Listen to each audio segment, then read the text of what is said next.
முதல் வாசகம். 1 மக்கபேயர் நூலிலிருந்து வாசகம்.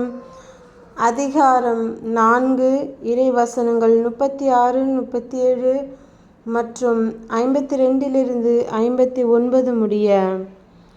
யூதாவும் அவருடைய சகோதரர்களும் நம் பகைவர்கள் முறியடிக்கப்பட்டார்கள். இப்போது நாம் புறப்பட்டு போய் திருவிடத்தை தூய்மைப்படுத்தி அர்ப்பணிப்போமாக என்றார்கள். எனவே படைவீரர்கள் எல்லாரும் சேர்ந்து சீயோன் மலைக்கு ஏறி சென்றார்கள். 148ஆம் ஆண்டு கிஸ்லேவு மாதமாகிய 9ஆம் மாதம் 25ஆம் நாள் விடியற்காலையில் அவர்கள் எழுந்திருந்து தாங்கள் எழுப்பியிருந்த புதிய எரிபலிபீடத்தின் மீது திருச்சட்டப்படி பலி ஒப்புக்கொடுத்தார்கள்.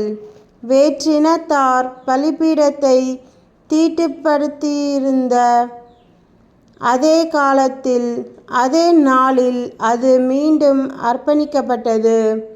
அப்பொழுது பாடல்களும் நரம்பிசை கருவிகளும் யாழ்களும் கைத்தாளங்களும் முழங்கின. எல்லா மக்களும் முகங்குப்புற விழுந்து தங்களுக்கு வெற்றி அளித்த விண்ணக இறைவனை வழிபட்டு வாழ்த்தினார்கள். பலிபீட அர்ப்பணிப்பு விழாவை 8 நாள் கொண்டாடி மகிழ்ச்சியோடு எரிபலிகளை செலுத்தினார்கள். நல்லுறவு பலியும் நன்றி படையலும் ஒப்பு கொடுத்தார்கள்.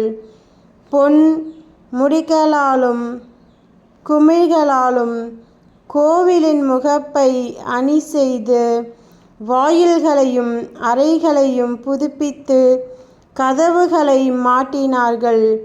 மக்கள் நடுவே மிகுந்த அக்களிப்பு நிலவியது. வேற்றினத்தாரின் பழிச்சொல் நீங்கியது.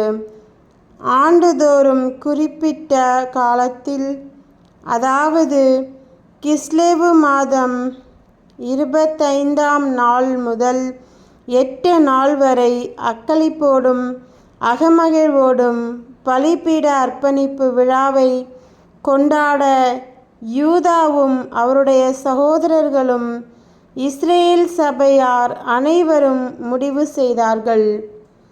ஆண்டவரின் அருள்வாக்கு. இறைவா உமக்கு நன்றி. நற்செய்தி வாசகம். புனித லூக்கா எழுதிய நற்செய்தியிலிருந்து வாசகம். அதிகாரம் 19, இறைவசனங்கள் 45 முதல் 48 முடிய.